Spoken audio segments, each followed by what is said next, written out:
Hello and welcome. आज हम करने जा रहे हैं पीएचपी क्या होता है, व्हाट इज पीएचपी। तो चलिए शुरू करते हैं। PHP stands for hypertext pre processor. ये इसकी फुल फॉर्म है, इसका नाम है। ठीक है, तो पीएचपी एक ओपन सोर्स स्क्रिप्टिंग लैंग्वेज है। अब ओपन सोर्स क्या होता है? ओपन सोर्स एक ऐसी कैटेगरी है जहाँ पे आपको कोई भी सॉफ्टवेयर, कोई भी जैसे प्रोग्रामिंग लैंग्वेज है पीएचपी, वो फ्री में यूज़ करने को मिलती है। ठीक है, आपको कुछ सॉफ्टवेयर होते हैं जिनके आपको सोर्स कोड मिलेंगे, आप उनको आगे यूज़ करने के लिए डिस्ट्रीब्यूट कर सकते हैं। ठीक है, उसके आपके ऊपर कोई कानूनी कार्रवाई नहीं कर सकता है। ठीक है, उसके ऊपर किसी का मालिकाना हक नहीं है, वो सबके लिए यूज़ करने के लिए फ्री में अवेलेबल है। तो उस सेंस में हम बोलते हैं ओपन सोर्स स्क्रिप्टिंग लैंग्वेज है पीएचपी। ठीक है, अब आपको पीएचपी की इंपॉर्टेंस इस बात से पता चलेगी, स्क्रीन पे अगर आप सेकंड पॉइंट देखेंगे कि Facebook is developed using PHP.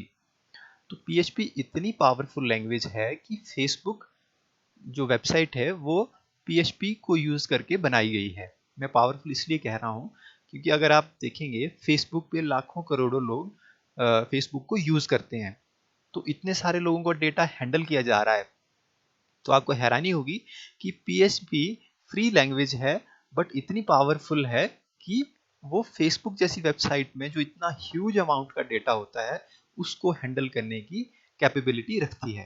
तो इससे हमें इसकी इंपॉर्टेंस का भी पता लगता है। अब मैं आपको बताता हूँ कि पीएचपी का कोड हम कहाँ लिख सकते हैं? HTML के अंदर। ये हमारा नेक्स्ट पॉइंट है कि आप एक HTML का पेज बनाएंगे, उसके अंदर आप पीएचपी को लिख सकते हैं। कैसे लिख सकते हैं हम आगे डिस्कस करेंगे।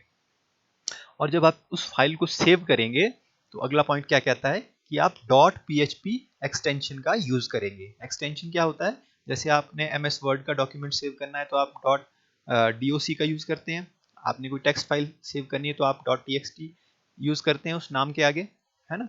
आपकी जैसे कोई भी ऑडियो फाइल होती है म्यूजिक की, तो डॉट MP3 करके होती है मोस्टली। ठीक है, तो उस तरह से टाइप बता देती है कि भाई हमें पता लग जाता है कि फाइल किस टाइप की है। ठीक है, PHP is used for making dynamic web pages. अब ये पॉइंट इंपॉर्टेंट है, डायनेमिक वेब पेजेस क्रिएट करने के काम आती है PHP। अब डायनेमिक वेब पेजेस क्या होते हैं? डायनेमिक, अब दो शब्द होते हैं, स्टैटिक और डायनेमिक। स्टैटिक होता है स्थिर, जो चेंज नहीं होता है, साधारण लैंग्वेज में हम यूज करते हैं इन शब्दों को। डायनेमिक होता है जो चेंज होता है। इसी को ध्यान में रखते हुए अगर मैं बात करूं, कुछ वेबसाइट्स होती हैं, कुछ वेब पेजेस होते हैं जिनमें आप कभी भी आप जाएंगे तो आपको एक जैसा कंटेंट मिलेगा। सपोज कोई वेबसाइट है जो आपको सिर्फ इंफॉर्मेशन शो कर रही है, किसी स्कूल की वेबसाइट है कि कहाँ लोकेटेड है स्कूल, स्कूल की हिस्ट्री क्या है ना, स्कूल का मैसेज क्या है। ठीक है, कुछ इस तरह के वेब पेजेस होंगे उस वेबसाइट में जो कभी चेंज नहीं होंगे। आप जाएंगे, आप आज चले जाओ, आप 10 दिन बाद चले जाओ, वो सेम रहेंगे। तो उस तरह के जो वेब पेजेस होते हैं उनको बोलते हैं हम स्टैटिक, स्थिर, चेंज नहीं होंगे। तो दूसरी कैटेगरी होती है डायनेमिक वेब पेजेस की। आप फेसबुक को ही ले लीजिए, आप जितने दिन में जितने मर्जी बार फेसबुक पे जाओगे, जैसे आप अभी गए सपोज, तो आपको कुछ उसमें डेटा मिलेगा, लोगों के फोटोग्राफ्स मिलेंगे, वीडियोस मिलेंगे। आप आधे घंटे बाद फिर से जाएंगे तो आपको कुछ चेंज हुआ मिलेगा, कुछ और नए फोटोग्राफ्स मिलेंगे नए लोगों के, है ना। आधे घंटे बाद फिर जाएंगे, मतलब आप दिन के किसी भी समय जाओगे आपको नया कंटेंट मिलेगा। तो वो चेंज हो रहा है according to need, according to situation. ठीक है, तो ऐसे जो वेब पेजेस होते हैं वो आते हैं डायनेमिक वेब पेजेस की कैटेगरी में। तो पीएचपी इस तरह के वेब पेजेस को बनाने में हमें हेल्प करती है। नेक्स्ट है, PHP is a server side scripting language. अब ये भी एक इंपॉर्टेंट एस्पेक्ट है इसका, पीएचपी का। सबसे पहले तो मैं आपको बता दूं स्क्रिप्टिंग लैंग्वेज क्या होती है। स्क्रिप्ट होती है कोई भी ऐसी चीज जिसमें सीक्वेंस ऑफ इंस्ट्रक्शन होंगी, निर्देशों का समूह होगा। ठीक है, वो निर्देश जब एग्जीक्यूट होंगे तो कुछ काम होगा। ठीक है, तो ऐसी जहां निर्देशों का समूह, सेट ऑफ इंस्ट्रक्शन जहां होंगे उसको हम क्या बोलते हैं? स्क्रिप्ट। तो ये स्क्रिप्टिंग लैंग्वेज एक इस तरह की है। अब इसमें सर्वर साइड का मतलब होता है, मैं आपको इसके लिए आपको एक क्लाइंट सर्वर आर्किटेक्चर के बारे में थोड़ी सी डिटेल में आपको देता हूं ताकि आपको ज्यादा क्लियर हो। देखिए, ये क्लाइंट सर्वर आर्किटेक्चर है। देखिए इसमें है, आपकी स्क्रीन पे ध्यान दीजिए, लेफ्ट हैंड साइड को आपकी स्क्रीन के क्लाइंट है और सर्वर है। क्लाइंट पे क्या होता है? आपके वेब ब्राउजर्स काम करते हैं, है ना। जिनको यूजर यूज करते हैं, है ना, हम लोग, है ना। वेब ब्राउजर क्या होता है, जैसे आप इंटरनेट एक्सप्लोरर हो गया, मोजिला फायरफॉक्स हो गया, गूगल क्रोम हो गया, उसको जो यूज करने वाले होते हैं हम यूजर होते हैं, वो एक वेब ब्राउजर सॉफ्टवेयर जो आपका क्लाइंट साइड पे चलता है। और दूसरा कंप्यूटर होता है सर्वर कंप्यूटर, जहां पे आपकी कोई स्क्रिप्टिंग लैंग्वेज काम करेगी, ठीक है। कोई भी स्क्रिप्टिंग लैंग्वेज काम कर सकती है आपकी, जैसे यहाँ पे इस केस में हम PHP की बात करेंगे। वहां पे डेटाबेस होगा, है ना, जो डेटा को स्टोर करेगा, और वेब सर्वर होगा। अब देखिए होता क्या है, जब भी हम कोई वेबसाइट को ओपन करते हैं as a user web browser पे, अपनी मशीन पे, क्लाइंट मशीन पे, तो हमें एक वेबसाइट आती है सर्वर से। जैसे हम कोई सपोज हम एक एग्जांपल लेते हैं, आप बच्चे जब भी आपके बोर्ड एग्जाम के रिजल्ट आते हैं तो आप क्या करते हो, स्कूल एजुकेशन बोर्ड की वेबसाइट को ओपन करते हो। तो जैसे ही आप ओपन करते हो आप अपना रोल नंबर एंटर करते हो, है ना। तो रोल नंबर एंटर करते हो तो आपका आपका रिजल्ट आता है। आपका फ्रेंड रोल नंबर एंटर करता है अपना, सपोज आपका 1 था, आपके फ्रेंड का 2 था, आपके दूसरे फ्रेंड का 3 था। तो तीनों ने अपने अपने रोल नंबर एंटर किया और अपने अपने रिजल्ट आए। तो वो क्या हुआ, डायनेमिक कंटेंट आया आपको उस वेबसाइट पे। तो वो भी एक एग्जांपल है डायनेमिक का। अब जो मैं यहाँ पे आपको बताना जा रहा हूँ वो ये है कि वो रिजल्ट आया कैसे आप तक। वो रिजल्ट ऐसे आया, जब आपने अपना रोल नंबर टाइप किया तो आपके जो क्लाइंट कंप्यूटर से जो सर्वर कंप्यूटर है उसको रिक्वेस्ट गई। वहां पे क्या था, वहां पे वेब सर्वर और PHP वहां पे मिलके काम करते हैं डेटाबेस के साथ। डेटाबेस में वो डेटा सभी लाखों बच्चों का स्टोर है जिसमें उनके रिजल्ट दिए गए। अब आपको तो लगता है कि काम ऑटोमेटिक हो रहा है, कि आपने एक टाइप किया अपने रोल नंबर का और आपको रिजल्ट आ गया। नॉर्मल लोगों को क्या लगता है कि भाई ऑटोमेटिक हो रहा है, लेकिन वो ऑटोमेटिक तो हो रहा है, लेकिन वो हो कैसे रहा है, कहीं ना कहीं कुछ तो काम हो रहा होगा ना। तो वो काम क्या होता है, जैसे ही आपकी रिक्वेस्ट उस सर्वर पे गई तो वहां पे PHP जो है वो एक वो ये डायनेमिक, हमने जैसे पहले कहा कि डायनेमिक कंटेंट को वहां पे आपको प्रोवाइड करती है। तो आपके रोल नंबर को उसने एज ए रिक्वेस्ट के रूप में एक्सेप्ट किया, और जो आपका डेटाबेस था वहां से वो इंफॉर्मेशन ट्रांसलेट करी और वो उठाई वहां से आपके रिजल्ट की इंफॉर्मेशन। अब वो कैसे करी, कि वहां पे PHP जब मैं बोल रहा हूँ कि PHP ने करा, तो मैं बोल रहा हूँ कि वहां पे एक प्रोग्राम चल रहा है, स्क्रिप्ट चल रही है, जिसमें सेट ऑफ इंस्ट्रक्शन है कि भाई जब क्लाइंट का कोई रोल नंबर आएगा तो ये वाली इंस्ट्रक्शन एग्जीक्यूट होंगी। वो इंस्ट्रक्शन जब एग्जीक्यूट होंगी वो वहां से आपका रिजल्ट उठाएगी और उसको कन्वर्ट करेगी एक वेब पेज के रूप में, जो आपको रिस्पॉन्स के रूप में सर्वर भेजेगा आपकी क्लाइंट मशीन पे, और वहां आपको वो रिजल्ट मिलेगा। और वो वेब सर्वर इतना पावरफुल होता है कि एक टाइम पे बहुत सारी रिक्वेस्ट को हैंडल करता है, उनके रिस्पॉन्स जनरेट करता है। ऐसा तो कभी नहीं हुआ ना कि आपको बोला हो बोर्ड की वेबसाइट ने कि भाई अभी तो मैं रोल नंबर 1 का रिजल्ट प्रोसेस कर रहा हूँ, अभी आप वेट करो, रोल नंबर 2 का बाद में करूंगा। ऐसा कभी नहीं होता है, क्योंकि सर्वर बहुत पावरफुल होता है। जब मैं पावरफुल बोल रहा हूँ तो मैं मेरा मतलब है कि वहां पे बहुत ज्यादा हार्ड डिस्क का स्पेस होगा, बहुत ज्यादा रैम का साइज होगा, प्रोसेसिंग के लिए बहुत हाई प्रोसेसर होंगे, है ना, हाई स्पीड के प्रोसेसर होंगे जो सभी की रिक्वेस्ट को हैंडल करेंगे। तो यहाँ पे ये जो PHP है ये सर्वर साइड पे एग्जीक्यूट होती है। वो जो प्रोग्राम है जो आपका रिजल्ट ट्रांसलेट करके आपको दे रहा है, वो जो सीक्वेंस ऑफ इंस्ट्रक्शंस है वो PHP में लिखी गई वो सर्वर कंप्यूटर पे एग्जीक्यूट होती है। इस वजह से इसे सर्वर साइड स्क्रिप्टिंग लैंग्वेज कहा जाता है। आई होप आपको ये कॉन्सेप्ट क्लियर होगा। तो हम अपने नेक्स्ट पॉइंट पे चलते हैं। देखिए PHP एक सर्वर साइड स्क्रिप्टिंग लैंग्वेज, ये आपको क्लियर होगा। PHP code is executed on the server side and result is returned to the browser। ये भी आपको हमने अभी क्लियर कर दिया।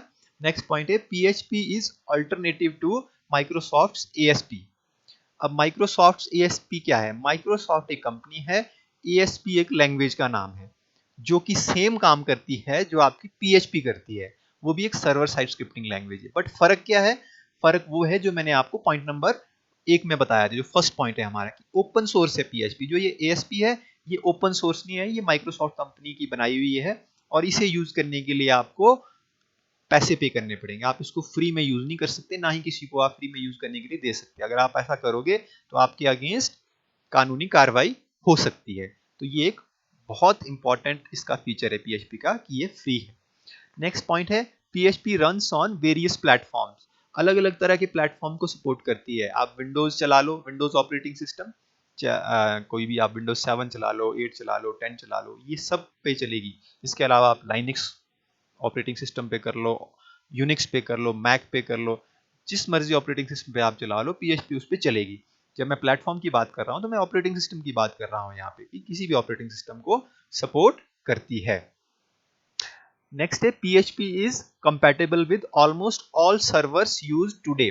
आजकल जितने भी हम वेब सर्वर्स यूज कर रहे हैं, जो मैंने अभी आपको बताया था कि सर्वर साइड पे काम करते हैं, तो उनके कुछ एग्जांपल है, जैसे अपाचे, IIS, ये कुछ वेब सर्वर्स के नाम है। तो PHP इन सभी सर्वर के साथ भी कंपैटिबल है, मतलब इनके साथ भी काम कर सकती है, कोई प्रॉब्लम नहीं है। जैसे अलग अलग तरह के ऑपरेटिंग सिस्टम को सपोर्ट करती है, वैसे अलग अलग तरह के सर्वर्स को भी सपोर्ट करती है। नेक्स्ट है PHP supports a wide range of databases.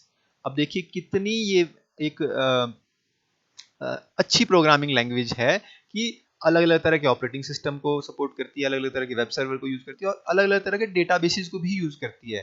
ठीक है, कोई ऐसा नहीं है कि बड़ी स्ट्रिक्ट है कि आप बस इसी प्लेटफॉर्म पे काम करेंगे, इसी डेटाबेस पे काम करेंगे, इसी नहीं, अलग अलग तरह के डेटाबेसेस को भी सपोर्ट करती है।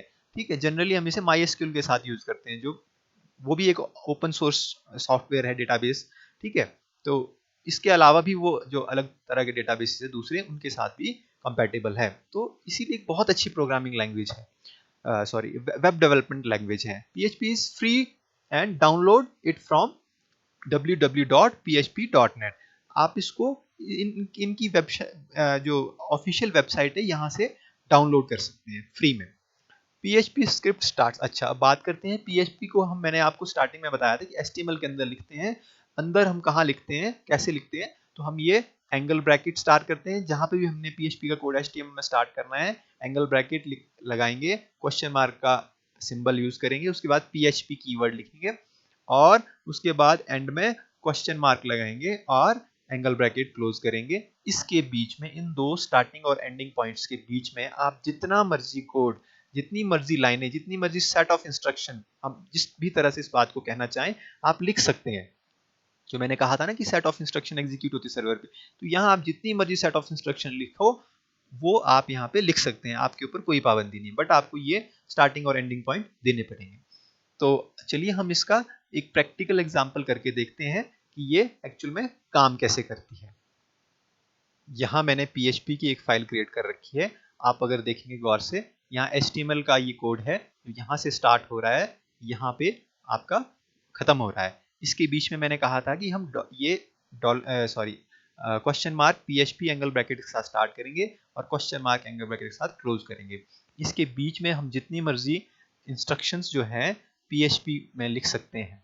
ठीक है, डिपेंड करता है कि हम क्या लिखने वाले हैं, हम क्या काम करवाना चाहते हैं, है ना। जैसे वहां पे रिजल्ट निकालने का काम था सर्वर से, है ना, क्लाइंट को रिजल्ट देने का काम था, तो उसके लिए जितनी इंस्ट्रक्शंस लगी होंगी वो इंस्ट्रक्शन लिखेगी होंगी रिक्वायरमेंट के हिसाब से। हम कोई और काम करवाना चाहते हैं तो हम उस रिक्वायरमेंट के हिसाब से इंस्ट्रक्शन लिखेंगे, है ना। तो यह बात आपको क्लियर होनी चाहिए। तो यहाँ हमारी रिक्वायरमेंट है नहीं कुछ, हमारी रिक्वायरमेंट यहाँ पे इतनी है कि मैंने आपको ये बताना है कि PHP को हम HTML के डॉक्यूमेंट के अंदर कैसे लिखते हैं। तो मैंने एक लाइन का कोड लिख रखा है यहाँ पे, हम देखेंगे कि ये कैसे एग्जीक्यूट होता है। मैंने क्या किया, एक इको फंक्शन है, प्री डिफाइंड फंक्शन है, ये PHP आपको मिलता है। इसके अंदर मैंने एक स्ट्रिंग लिखी हेलो वर्ल्ड। ठीक है, कि भाई ये एक PHP का प्रोग्राम है, आप इसकी आउटपुट चेक करिए, बस इस पर्पज से ये बनाया है। ठीक है, तो इसको हम सेव करते हैं और यहाँ पे हम इसकी आउटपुट चेक करते हैं। ये मैंने रिफ्रेश किया तो आप देखेंगे यहाँ हेलो वर्ल्ड आ गई। तो मैंने इसका इतना ही काम बोला था ना कि हेलो वर्ल्ड लिखना, तो हेलो वर्ल्ड लिख दिया। ये सारा यूजर के पास सारा कंट्रोल होता है, प्रोग्रामर के पास सारा कंट्रोल होता है कि आप क्या करवाना चाहते हैं प्रोग्रामिंग लैंग्वेज से, ये वो आपको करके देती है। तो आई होप आपको एक अच्छी अंडरस्टैंडिंग हुई होगी PHP के बारे में कि PHP क्या है। आने वाली वीडियोस में हम इसकी डिटेल में इंपॉर्टेंट बेसिक टॉपिक इसके कवर करने वाले हैं। तो आई होप आप इसको पूरा एक बार रिवाइज करेंगे और अंडरस्टैंड करने की पूरी कोशिश करेंगे। Thank you very much.